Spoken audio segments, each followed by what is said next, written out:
1325 de nossa era. México Central, perto da moderna cidade do México.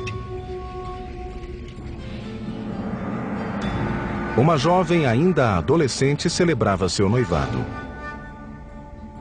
Era filha de um rei tribal e iria juntar-se a outra tribo que ficara hospedada em seu reino. Essa tribo agora é conhecida como Azteca. Como parte do ritual, 5 astecas nobres adiantaram-se para conduzi-la ao antigo templo cerimonial. Mas quando chegaram, os nobres agarraram a moça e a deitaram sobre uma laje de pedra em frente ao grande altar. Era uma pedra sacrificial. 4 homens seguraram-na firmemente, enquanto o quinto erguia um punhal de obsidiana. Com um movimento ágil, ele rasgou o peito da moça, de onde extraiu o coração ainda pulsante. Nessa noite, o rei hóspede fora convidado à cerimônia do casamento. Mas o que ele viu foi um sacerdote dançando vestido com a pele de sua filha. Os astecas tinham esfolado o jovem corpo em honra ao deus da fertilidade. He saw this and was absolutely horrified at what he saw, his dear daughter. And so he and his forces immediately chased the Aztecs into the lake and onto this island where they sought refuge. A ilha pantanosa era pouco acolhedora. Mas ali os astecas se instalaram, floresceram e construíram o mais poderoso império das Américas.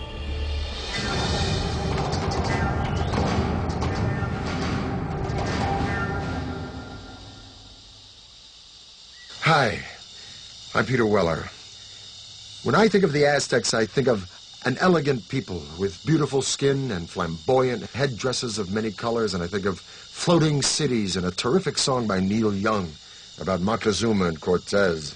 But I also think of knives, of obsidian glass ripping into chest cavities and hands, pulling out bleeding hearts and holding them high.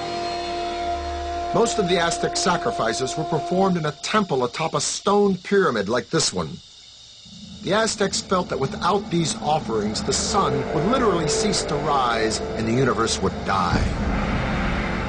Now, Aztec history is a fusion of fact and myth. But what we do know is that this murder, as horrific as it was, not only marked the beginning of the Aztec Empire, it also marked the location from where it would rise. A ilha para onde o povo foi banido após o medonho sacrifício da princesa ficava no lago Texcoco, o maior de 5 lagos interligados que cobriam um vale de mais de 700.000 hectares. Hoje, esse vale vasto e aberto transformou-se na trepidante cidade do México, uma das maiores do mundo. Mas 700 anos atrás, a ilha era tão pantanosa que ninguém queria morar ali. Enquanto observava as águas lodosas, o chefe asteca Tenoch anunciou que avistara uma águia pousada em um cacto no meio do lago, um sinal dos deuses de que tinham achado o novo lar. A cidade se chamaria Tenochtitlan. No início, a vida em Tenochtitlan era dura para os astecas, mas eles tinham um objetivo: o de construir uma cidade enorme e poderosa copiada de ruínas lendárias que ficavam a 40 quilômetros dali. Eles chamavam essas ruínas de Teotihuacan, ou Cidade dos Deuses. We know very little about Teotihuacan because all we have is the archaeological remains. We don't have any writing, we don't have any documentation that really fleshes out what went on at this big city. A cidade já se achava em ruínas desde os tempos astecas, mas eles acreditavam que era o próprio berço do sol e o chão abençoado onde os deuses pisavam. O lugar que os astecas mais veneravam em Teotihuacan era uma pirâmide que se erguia acima das árvores, a Pirâmide do Sol. Enorme e maciça, construída com 1 milhão de metros cúbicos de terra e pedras, tinha a base parecida com as da grande pirâmide de Gizé, do Egito. Os astecas acreditavam que Teotihuacan nascera segundo a imagem do cosmo criado pelos deuses. Era essa imagem que eles tentariam duplicar na nova cidade, Tenochtitlan. Quem aceitou o desafio foi um líder asteca chamado Acamapichtli. Em 1376, ele abraçou a ideia ambiciosa de construir uma cidade moderna em Tenochtitlan. Mas havia um problema.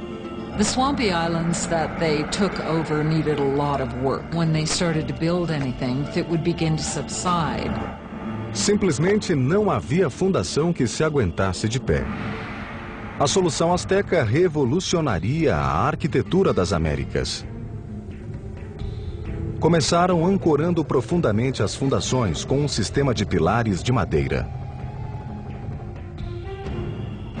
Os operários cortavam estacas de 10 metros de comprimento por 10 centímetros de diâmetro, que eram introduzidas no solo como fundação. Esses pilares eram envoltos em material vulcânico que os reforçava.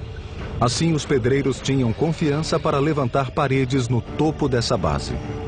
They have found wooden pylons to hold the foundations of the pyramids.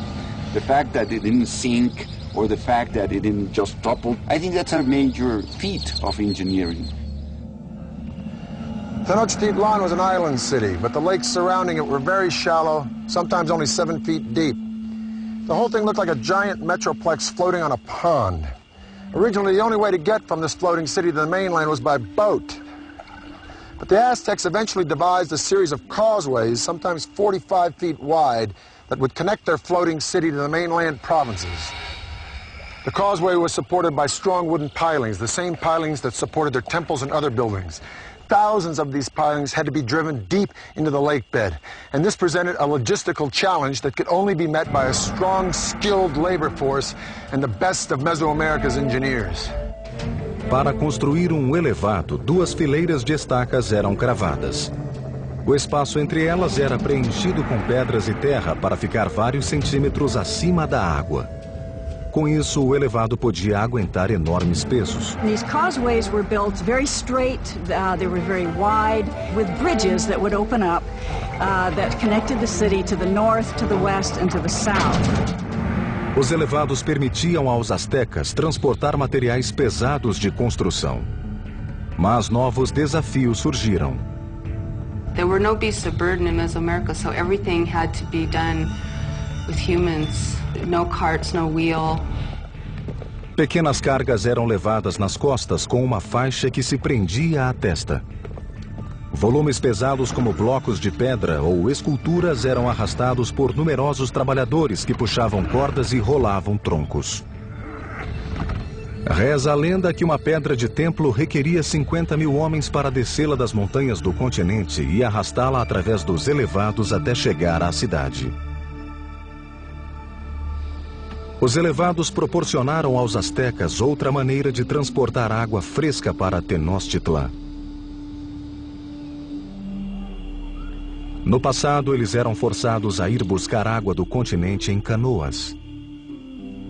Entretanto, a explosão populacional exigiu uma solução mais técnica e eficaz para atender à demanda. They wanted to use water from the springs on the mainland, and so they wanted to build an aqueduct. Mas as fontes eram controladas pela tribo dominante da região, os agressivos Tepanecas. The Tepanecs were the controllers or the dominators of all the valley. They had a very strong empire. So they were the lords of the valley. So the Aztecs were tributary subjects to them. À medida que a população asteca crescia, a tensão com os Tepanecas se avolumava. Desse modo, os astecas decidiram enviar um ultimato que talvez mudasse o equilíbrio da região. The people of Tenochtitlan not only demanded that the Tepanecs give them the water, but also demanded that they help construct the aqueduct. A resposta tepaneca foi curta e brutal. Seu rei, Maxtla, simplesmente ordenou a homens treinados que assassinassem o líder asteca a sangue frio. Foi a gota d'água. Após décadas de submissão, os astecas finalmente se rebelaram e entraram em guerra contra os tirânicos tepanecas. Ao mesmo tempo, começaram a construir edifícios em toda a cidade-ilha, os quais deram a esse povo valente a reputação de grandes engenheiros das Américas.